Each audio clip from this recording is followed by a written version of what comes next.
ምንም ሰው እኔን በግል መስደብ አይችልም። እስቲ ታንቀት ሞት እንደሆነ ያለው ቀኑ ሙሉ ሰድባለሁ ለተቀ እሱ እኔ መስደብ መብቱ፣ እኔ ግን መጠየቅ ደግሞ ነውር ተደርጎ መታየት የለበትም። ብሰድብ ዝም ትላለህ አንተ? Good question. እኛ ስንሰደብ እንውላለን። ዱ አይ ኬር ነው ይሰማኛል ነው ለምን ይሰማኝ? በቀን 3 ሰዓት እና 4 ሰዓት እየሰራው በለፋሁለት የምትችለው ችግኝ መትከል ነው። አንድ ዱቄታ ብብቱን የማያጸዳ አፉን የማያጸዳ ዱቄት ገረድ አይነን ከኔ ላይ አንሳና የምትችለው ችግኝ መትከል። ኢትዮጵያ ውስጥ እንደ አብይ ደግሞ የተሰደበ መሪ አለ እንዴ? ክቡር ጠቅላይ ሚኒስትራችን ኤክስትራ ኦርዲነሪ ጭንቅላት ያላቸው ሰው ናቸው። እኛ እኮ ሲምፕል ነገር ነው የጠየቅነው። ሰላም ኢትዮጵያ ውስጥ ስጠን፣ ገጀራ እያመጣ ህዝብ አታፈናቅል። ይህን መጠየቅ ወንጀል? ያኔ እኔ ያሻግራችኋል ያልኩት ሌጂቲሜት ምርጫ እስኪደረግ ድረስ ነው።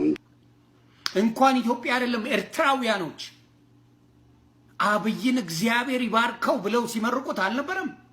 ይሄውላን እኮ ያጠፋው ዘረኝነቱን ይዞት ስለመጣ ነው። ማይገባ ድንበር ከነካ ትቀፈደዳለህ። አይቻልም እንደሱ ማስፈራራት በየጊዜው እያመጣ ነው።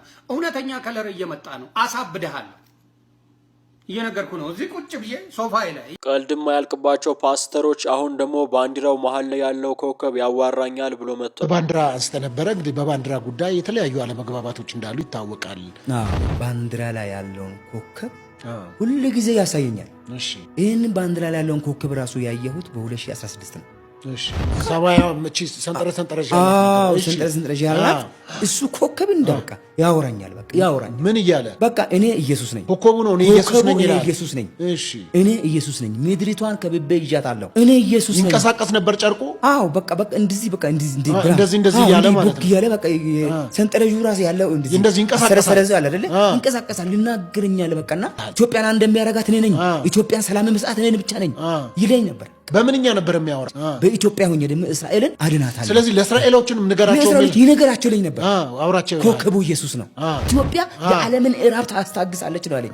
እንደገናም ደግሞ ኢትዮጵያና እስራኤል አንድ ሲሆኑ ነው ያየሁት። ኢትዮጵያና እስራኤል አንድ ሀገር ሲሆኑ አንድ ሲሆኑ ለካችን ትልቅ ነው።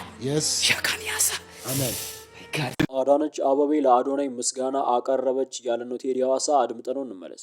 በተለይ ሶሻል ሚዲያ ላይ ተጽዕኖ ፈጣሪ የሚባሉ ሰዎች ቲክቶከሮች፣ ዩቲዩበሮች መምጣታቸውን ተከትሎ የሚከተለውን ተናገሩ። ትውልዱ ገብቶታል። የዛሬው የወጣቶች ድጋፍና ተነሳሽነት እጅግ አስደናቂ ነው። እኛ ኢትዮጵያ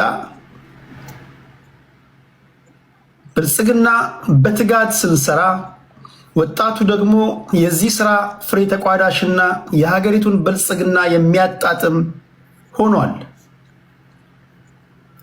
በአሁኑ ወቅት ሀገራቸውን የሚወዱና ኢትዮጵያን ከፍ ለማድረግ የሚተጉ ወጣቶች መመልከት እኛም በበለጠ ትጋት እንድንሰራ ትልቅ መነሳሳትን ይፈጥርልናል።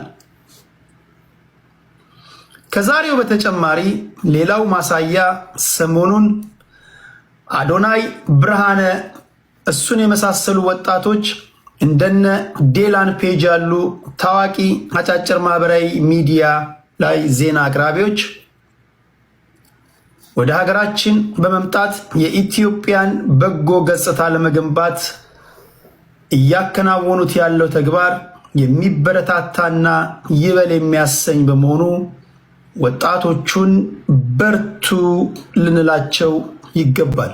ኤርሚያስ ለገሰስ በዚህ ጉዳይ ላይ ምን አስተያየት ሰጠ? አድምጠነው እንመለስ።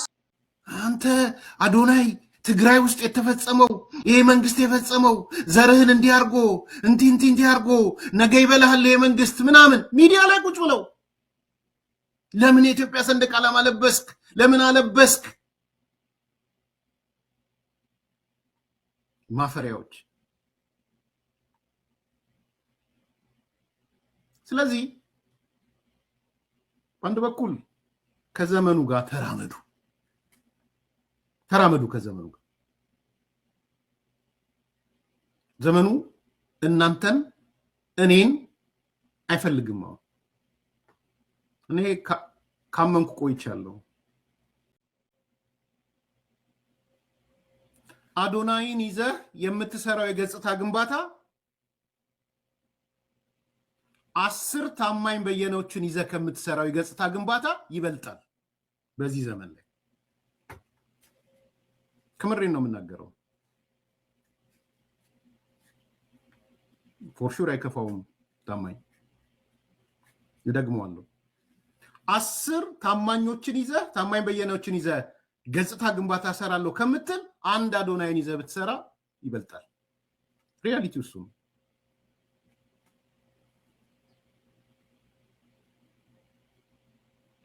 የታማኝ ያለኝን ክብርም እየገለጽኩ ነው፣ ስለ በፊቱ እውቅና ማለት ነው። ዮኒ ማኛም በመጨረሻ ከኢትዮጵያ ሕዝብ ላይ እጄን አንስቻለሁ አለ። ጎንደር ላይ ሄዶ እየጨፈረ ነበር። ላሊበላ ላይ ሄዶ እየጨፈረ ነበር። ዴልንና አዶናይ ፈታ እያሉ ነበር። አዲስ አበባ ላይ እልል ብሎ ፈታ እያለ ነበር። ሌላም ቦታ ላይ ሄዳል፣ ፈታ ይላል። ምን ቤት ነኝ እኔ ያዙ ይልቀቁኝ ምለው? ይንቀባል። ህዝቡ እዛ ያለው አብሮ እየጨፈረ አብሮ ያዙ ይልቀቁኝ እያለ፣ እኛ በግድ ህዝብ ይጠላቸዋል። እዛ ምንም ኮምፕሌን የሚያደርግ የለም። አንተ ጋር መጥቶ ግን ሊያስወጋ ምን ያደርጋል? ዮኒ ማኛ እንዲሆናል ወይ የሆነ ቦታ ሄድና እንደዚህ ሆነናል እኮ ምናምን ብሎ በስራ ያስወጋጋል። ነው ከዚህ በኋላ በፍጹም ዘግዝቆ ብልጽግና የሚገርፍ ዮኒ ማኛ እጁን አንስቷል።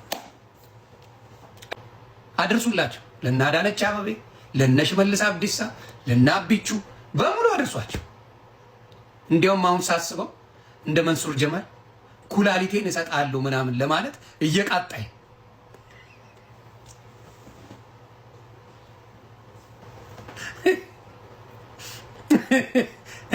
እንደነ በረከት ከኔ እድሜ ተቀንሶ ኧረ ባናቱ ማንም ይተከል አልሰጥም። ይቅርታ እኔ አንዳንዴ እኮ ስሜታ ይሆናል። ይቅርታ ልል ነበር፣ ስሜታ ይልውን ነበር እንደ በረከት ነው። ውድ የቻናል ላይ ቤተሰቦች ለዛሬ የነበረን ቆይታ ይህን ይመስል ነበር። በቀጣይ በሌሎች ቪዲዮዎች ተመልሰን እስከምንገናኝ ቸር ሰንብቱ።